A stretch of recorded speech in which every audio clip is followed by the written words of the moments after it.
அஸ்ஸலாமு அலைக்கும் வரஹ்மத்துல்லாஹி வபரகாத்துஹு. உங்கள் அனைவரின் மீதும் ஏக இறைவனின் சாந்தியும் சமாதானமும் உண்டாகட்டுமாக. சிந்தனைக்கு சில மணித்துளிகள்.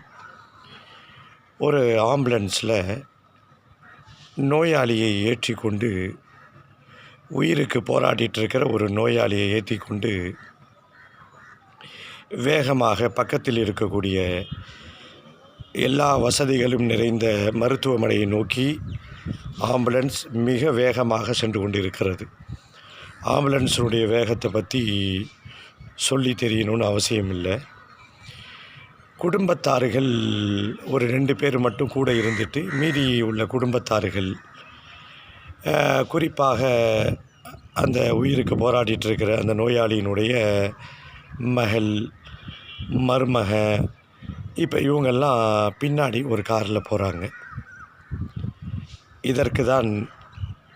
இதுதான் தக்தீர், விதி என்று சொல்லுவோம். உயிரிட்டுக்கு போராடிட்டுருக்கிற அவர் வாகனம் போகுது.